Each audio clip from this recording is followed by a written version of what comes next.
Well, Charlie Kirk's memorial service had another unanticipated consequence, and that was reuniting President Trump with Elon Musk, leading a whole lot of people to speculate on social media if Musk is now back in the MAGA fold. Let's bring in Dave Rubin, host of the Dave Rubin Show. Dave, here's a graphic. I don't know if you can see it from where you stand, but these are just some of the posts out there on X celebrating and highlighting the fact that they seem to be coming back together. What do you think?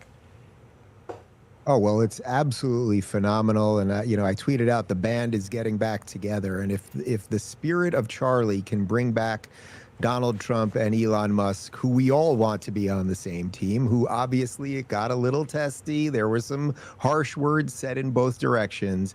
But I was there yesterday. The applause and the outcry from the audience when they saw that up in the box was absolutely huge. We have got to put our differences aside. One of the themes yesterday, obviously the main theme yesterday, was Charlie's spiritual life and where he is going in the future, let's say. And then, of course, there was the political part.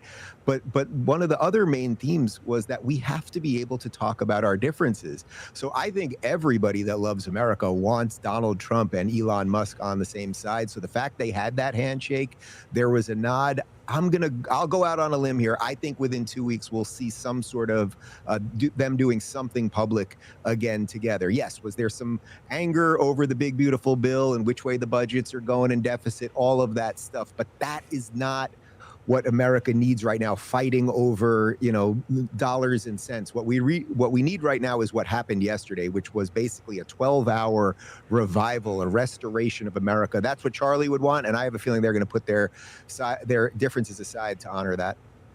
Well, there'll be a lot of people excited to see that if there is some kind of a public rapprochement. Interestingly, Charlie himself had predicted not that long ago that the two leaders would reconcile at some point.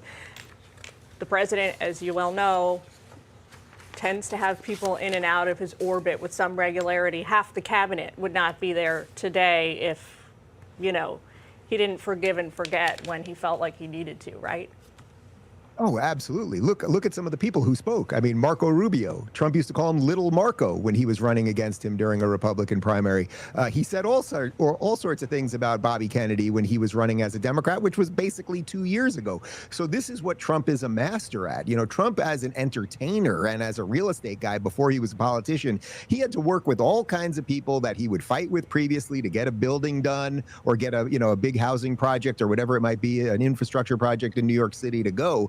And now we're seeing the best of Trump. He has no problem putting aside big political fights for the better of the country. Look, he had a really knockdown, drag-out primary with Ron DeSantis. Then they are opening Alligator Alcatraz together. So I have no doubt, and again, I think it's going to be within a couple of weeks, you'll see something public with them together because they both also, first off, they both love the country. That's number one. But they also see what most Americans want. One of the themes yesterday was the spiritual side of Charlie and the political side of Charlie. Well, Donald Trump certainly doesn't agree with necessarily all of the political sides of that every religious person said there yesterday.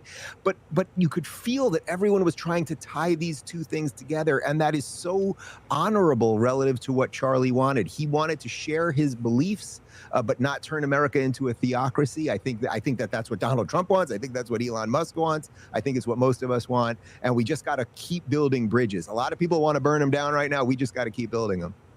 Well, I mean, if the president can forgive Taylor Swift for her criticism of him, there's probably hope for Elon, too. Off, yeah. Exactly. All right. Yeah. Thanks so much, Dave. Hey, everyone. I'm Emily Compagno. Catch me and my co-hosts Harris Faulkner and Kayleigh McEnany on Outnumbered every weekday at 12 p.m. Eastern, or set your DVR.